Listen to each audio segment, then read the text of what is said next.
बिस्मिल्लाहिर्रहमानिर्रहीम। अस्सलाम वालेकुम डियर स्टूडेंट्स, मैं हूं आपका मैथमेटिक्स इंस्ट्रक्टर अली अहमद और मैं आपको मैथमेटिक्स बाय अली अहमद में खुशामदीद कहता हूं। और अगर अभी तक आपने मेरा चैनल सब्सक्राइब नहीं किया तो इसको ज़रूर सब्सक्राइब करें और बेल आइकन पर क्लिक करें ताकि मेरी आने वाली हर वीडियो आपको बर वक्त मिल सके। जैसा कि आप जानते हैं कि हम class BSc ADP part 1 third year का जो मैथमेटिक्स का कोर्स है वो हम पढ़ रहे हैं और उसके अंदर हमने कैलकुलस एंड एनालिटिकल ज्योमेट्री का चैप्टर 1 स्टार्ट किया हुआ है।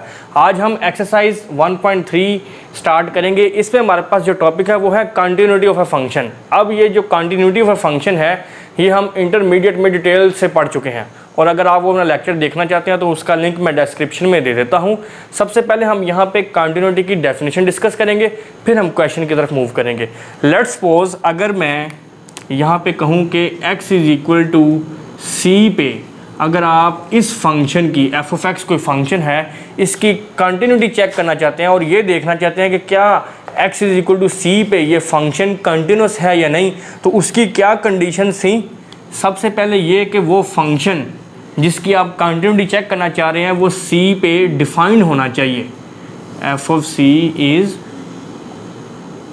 डिफाइंड, वो फंक्शन इस पॉइंट पे डिफाइन होना चाहिए जिस पे आप उसकी कंटिन्यूटी चेक कर रहे हैं।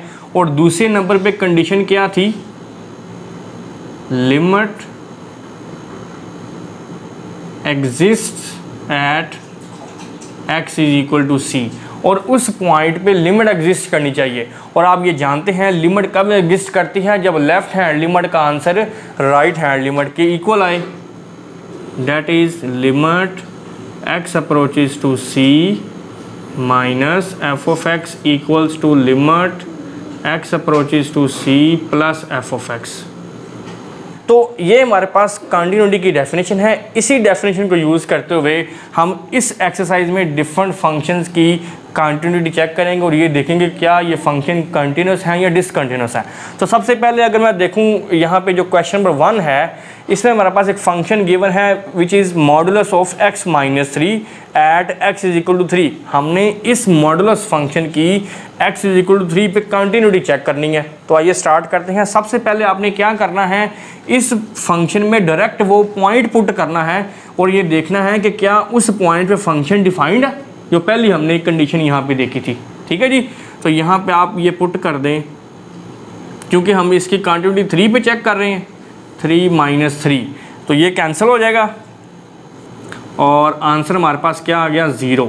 इसको आप नाम दे दें इक्वेशन 1 का। f(3) का आंसर क्या आया, 0। अब हम ये चेक करेंगे कि क्या लिमिट एग्जिस्ट कर रही है इस पॉइंट पे, और उस पर्पज़ के लिए हम इसकी लेफ्ट हैंड लिमिट फाइंड करेंगे और राइट हैंड लिमिट फाइंड करेंगे। सबसे पहले मैं बात करता हूँ लेफ्ट हैंड लिमिट की। x approaches to 3 minus f(x) equals to limit x approaches to 3 minus, और फंक्शन हमारा क्या है, x माइनस 3 का मॉडुलस।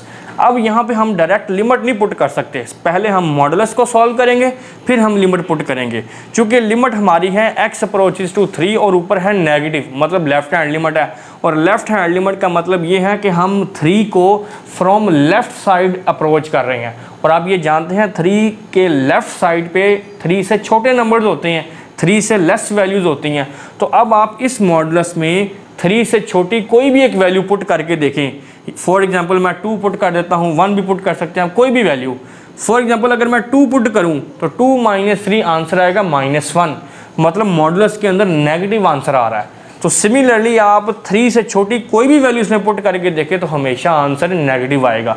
तो इस नेगेटिव आने की वजह से हम फिर क्या करेंगे,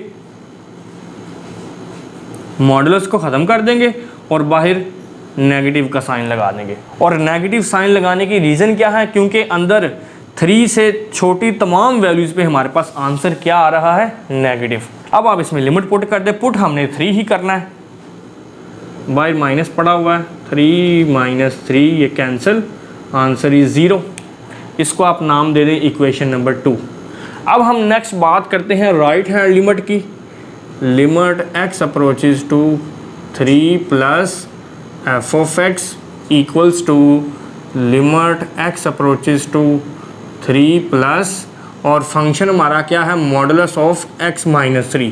अब चूँकि हम फाइंड कर रहे हैं राइट हैंड लिमिट और अब हम 3 को अप्रोच कर रहे हैं फ्रॉम राइट साइड, और 3 के राइट साइड पे आप जानते हैं 3 से ग्रेटर वैल्यूज़ होती हैं।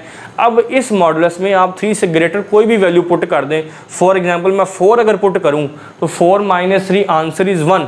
तो इसका मतलब ये हो गया कि 3 से ग्रेटर हर वैल्यू पे इस मॉडुलस के अंदर हमारे पास पॉजिटिव वैल्यू आएगी। तो इसलिए फिर जब हम इसका मॉडुलस ख़त्म करेंगे तो बाहर पॉजिटिव साइन लगाएंगे।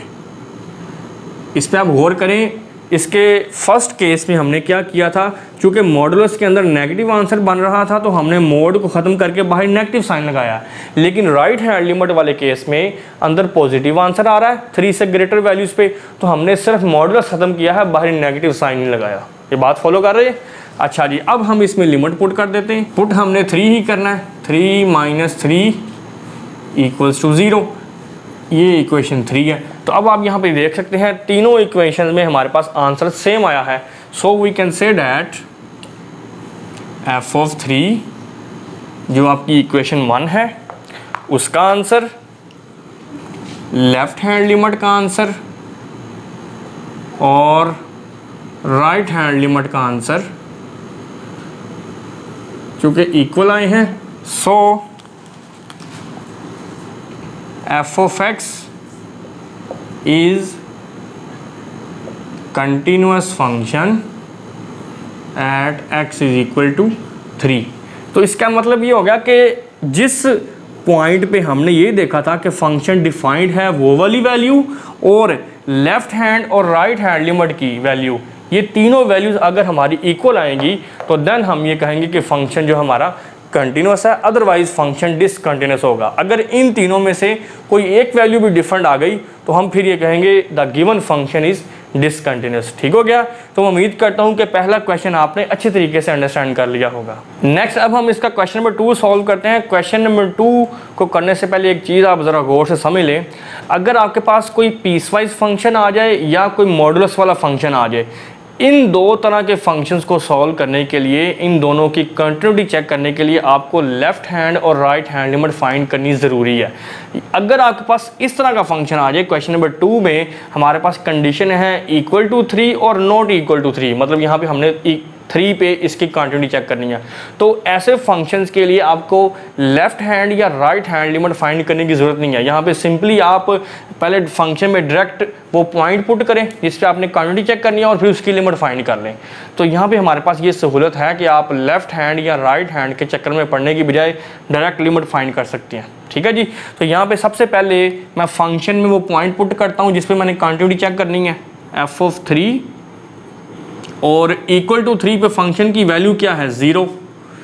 ये आप इक्वेशन 1 कह दें इसको। अब हम इसकी लिमिट फाइंड करते हैं। Limit x approaches to 3 f(x) equals to limit x approaches to 3। अब हम फंक्शन कौन सा लेंगे, ये ही दूसरा एक फंक्शन है, क्योंकि ये तो =3 है ना, लेकिन ये तो x जो है वो 3 को अप्रोच कर रहा है, 3 के इक्वल नहीं है, तो इसलिए फिर हम x ≠ 3 वाली कंडीशन यहाँ पे यूज़ करेंगे। ये क्या है, x² - 9 / x - 3। अब इसमें हम डायरेक्ट लिमिट नहीं पुट कर सकते, उसकी रीज़न क्या है, अगर मैं यहाँ पे 3 पुट करूँगा, 3² 9 - 9 0 एंड 3 - 3 0, 0/0 फॉर्म बन रही है विच इज़ एन अनडिटर्मिनेंट फॉर्म। तो आप ये जानते हैं, आपने इंटरमीडिएट में ये पढ़ा है कि अगर हम डायरेक्ट लिमिट पुट करें और अनडिटर्मिनेंट फॉर्म बन रही हो तो हम डायरेक्ट लिमिट नहीं पुट करते, हम पहले इसको सॉल्व करेंगे। Limit x approaches to 3 x² और इस 9 को मैं लिखता हूँ 3 का स्क्वायर डिवाइडेड बाय x - 3। अब ये जो लिमिट है ये है x अप्रोचेस टू 3, ये फार्मूला बन गया है a² - b² which is equal to a + b a - b। यहाँ पे a है x और b है 3, तो x + 3 x - 3 divided by x - 3। अब ये x - 3 कैंसिल हो गया और बाकी जो बच गया है इसमें आप लिमिट पुट कर दें। 3 + 3 = 6। ये आपकी इक्वेशन 2 है। तो यहाँ पे आप देख सकते हैं इक्वेशन 1 में हमारे पास क्या आंसर आया था, 0, और इक्वेशन 2 में क्या आंसर आया है, 6। तो इसका मतलब ये है as f of 3 is not equal to limit x approaches to 3 f of x, चूँकि ये दोनों इक्वल नहीं आए, सो फंक्शन इज discontinuous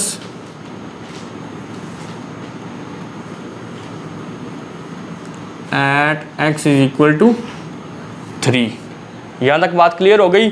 चूँकि हमारे पास f of 3 का और लिमिट का आंसर इक्वल नहीं आया, इस वजह से हमने ये कहा कि फंक्शन जो है वो डिसकंटिन्यूस है। नेक्स्ट अब हम क्वेश्चन नंबर 3 सॉल्व करते हैं। इसमें भी हमारे पास एक पीस वाइज फंक्शन गिवन है और इसकी हमने x इज इक्वल टू 2 पे कंटिन्यूटी चेक करनी है। इसके दो हमारे पास पीस हैं। पहला पीस है x-4 और ये डिफाइंड है -1 से ग्रेटर और 2 and 2 से लेस x की वैल्यूज़ पे, और जो दूसरा पीस है वो 2 से ग्रेटर और 5 से लेस वैल्यू पे डिफाइन है, विच इज़ x² - 6। तो इसको हम वही कंटिन्यूटी की डेफिनेशन को यूज़ करते हुए सॉल्व करेंगे। सबसे पहले हम क्या करेंगे, फंक्शन में वो डायरेक्ट वो पॉइंट पुट करेंगे जिस पे हमने कंटिन्यूटी चेक करनी है। तो f of 2, तो 2 पे इक्वालिटी कहाँ है, ये देखें यहाँ पे फंक्शन क्या है x-4, तो इस हिस्से में अब x की जगह पे हम ये पॉइंट पुट करेंगे 2 - 4 = -2। This is equation 1। ये आपकी इक्वेशन 1 बन गई है। अब हम लेफ्ट हैंड लिमिट की बात करते हैं। Limit x approaches to 2 minus f of x equals to limit x approaches to 2 minus, अब देखें आपने गौर करना है, यहाँ पे हम 2 को अप्रोच कर रहे हैं फ्रॉम लेफ्ट साइड, और चूँकि 2 के लेफ्ट साइड पे 2 से छोटी वैल्यूज़ होती हैं तो हमने फंक्शन में से वो वाला पार्ट उठाना है जो x की उन तमाम वैल्यूज़ पे डिफाइन हो जो 2 से लेस हैं। तो यहाँ पे अगर आप गौर करें इसके पहले हिस्से पे, ये x <= 2 है ना, तो ये मतलब 2 और 2 से छोटी वैल्यूज़ पे डिफाइंड है। तो ये x-4 ये वाला पार्ट हम यहाँ पे यूज़ करेंगे और पुट हमने 2 ही करना है। 2 - 4 = -2 इक्वेशन 2। इक्वेशन 2 का आंसर भी -2 आया है। अच्छा, अब यहाँ पे एक और बात, लेट्स सपोज f of 2 का आंसर यहाँ पे मेरे पास -2 आया था और इसका आंसर -2 के अलावा कोई और नंबर आ जाता, तो फिर मैंने राइट हैंड लिमिट फाइंड नहीं करनी थी, मैंने इधर ही कह देना था कि f of 2 is not equal to limit x approaches to 2 minus f of x, so function is discontinuous. Third step की तरफ आपने तब जाना है जब इन दोनों का आंसर सेम आए, जैसे इस केस में हुआ है। ठीक हो गया। अब हम बात करते हैं राइट हैंड लिमिट की। तो limit x approaches to 2 plus f of x, limit x approaches to 2 plus, अब हमने 2 को अप्रोच करना है फ्रॉम राइट साइड और 2 के राइट साइड पे 2 से ग्रेटर वैल्यूज़ होती हैं। अब हमने इस फंक्शन में से वो वाला पार्ट उठाना है जो x की उन तमाम वैल्यूज़ पे डिफाइन हो जो 2 से ग्रेटर हैं। तो अब आप इस दूसरे हिस्से पे गौर करें, ये देखें 2 इज़ लेस देन x, मतलब ये पीस x की उन तमाम वैल्यूज़ पे डिफाइन है जो 2 से ग्रेटर हैं। तो इसलिए फिर हम राइट हैंड लिमिट को सॉल्व करने के लिए ये वाला पार्ट उठाएंगे विच इज़ x² - 6। पुट हमने इसमें 2 ही करना है, 2⁻2 - 6, 4 - 6 = -2। तो ये आपकी इक्वेशन नंबर 3 बन गई। तो आप यहाँ पे देख सकते हैं इक्वेशन 1, 2 और 3 तीनों का आंसर सेम आया है। So f of 2 equals to left hand limit equals to right hand limit. तीनों का आंसर चूंकि सेम आया है, the function is continuous at x = 2। तो मैं उम्मीद करता हूं कि क्वेश्चन नंबर 3 भी आपने अच्छे तरीके से अंडरस्टैंड कर लिया होगा। नेक्स्ट अब हम क्वेश्चन नंबर 5 सॉल्व करते हैं। ये क्वेश्चन इंपॉर्टेंट है, पेपर में कई दफ़ा आ चुका है, तो ये आप नोट डाउन कर लें। हमारे पास यहाँ पे एक पीस वाइज फंक्शन गिवन है, sin 1/x when x not equal to 0 and 2 when x equal to 0, और इस फंक्शन की हमने x = 0 पे कंटिन्यूटी चेक करनी है। तो सबसे पहले हम क्या करेंगे, इस फंक्शन में डायरेक्ट वो वैल्यू पुट करेंगे जिस पे कंटिन्यूटी चेक करनी है, वो है जी 0 और एट 0 पे फंक्शन का आंसर क्या है 2। इसको आप इक्वेशन 1 का नाम दे दें। अच्छा, अब इसके बाद वही बात मैं रिपीट करूंगा, चूंकि हमारे पास फंक्शन है नॉट इक्वल टू और इक्वल टू वाला। इस तरह के फंक्शन में आपको लेफ्ट हैंड लिमिट या राइट हैंड लिमिट लेने की ज़रूरत नहीं है। जैसा कि मैंने आपको पहले बताया था कि लेफ्ट हैंड लिमिट और राइट हैंड लिमिट लेने की तब ज़रूरत है अगर आपके पास पीस वाइज फंक्शन ऐसा हो जिसमें लेस देन और ग्रेटर देन की कंडीशंस हों, या आपके पास अगर कोई मॉडुलस वाला फंक्शन है। लेट्स सपोज अगर यहाँ पे भी कोई मॉडुलस होता ना तो फिर भी हमें लेफ्ट और राइट लिमिट लेनी ज़रूरी थी, लेकिन चूंकि यहाँ पे ना तो मॉडुलस वाला फंक्शन है ना लेस देन और ग्रेटर देन की कंडीशन है, तो ऐसी सूरत हाल में आपको लेफ्ट या राइट लिमिट फाइंड करने की ज़रूरत नहीं है। आप सिंपली जो लिमिट है वो हम इसकी फाइंड करेंगे। उसका क्या तरीका होगा, limit x approaches to 0 f of x equals to limit x approaches to 0 sin 1 over x। ठीक हो गया। अच्छा, अब इसमें जब हम लिमिट पुट करेंगे, x 0 को अप्रोच कर रहा है ना, तो यहाँ पे 0 पुट करेंगे तो 1 over 0 इन्फिनिटी, और साइन इन्फिनिटी का आंसर क्या होता है। देखें यहाँ पे ये जो साइन है ये आपका बाउंडेड फंक्शन है, as sine is a bounded function having value between -1 से 1 क्लोज इंटरवल। देखें ये जो साइन है ये आपका बाउंडेड फंक्शन है। बाउंडेड फंक्शन इस वजह से क्योंकि इसके एंगल में आप दुनिया जहान की कोई भी वैल्यू पुट कर दें, इसका आंसर हमेशा -1 से 1 तक क्लोज इंटरवल के दरमियान रहेगा। एंगल आप जो मर्जी पुट करें, जितना मर्जी बड़ा पॉजिटिव नंबर, जितना मर्जी छोटा नेगेटिव नंबर आप इसमें पुट करें, हमेशा इसका आंसर इस इंटरवल से बिलोंग करेगा। तो यहाँ पे हमारी लिमिट है x अप्रोचेस टू 0। तो जब आप इसमें 0 पुट करेंगे तो 1 over 0 इन्फिनिटी, साइन इन्फिनिटी का आंसर भी इसी इंटरवल से बिलोंग करेगा। लेकिन क्या होगा ये नहीं हमें पता। तो यहाँ पे मैं सपोज कर लेता हूँ कि साइन इन्फिनिटी का आंसर कोई नंबर l होगा जो कि इस इंटरवल से बिलोंग करेगा -1 से 1। तो फिर हम यहाँ पे इसका आंसर क्या लिखेंगे, l, और ये आपकी इक्वेशन 2 बन गई। इस टाइप की समझ आ गई। और यहाँ पे आप गौर करें, इक्वेशन 1 का आंसर इक्वेशन 2 के इक्वल नहीं आया, तो फिर हम यहाँ पे क्या लिखेंगे, as f of 0 is not equal to limit x approaches to 0 f of x, so given function is discontinuous at x is equal to 0। तो मैं उम्मीद करता हूँ कि क्वेश्चन नंबर 5 भी आपने अच्छे तरीके से अंडरस्टैंड कर लिया होगा।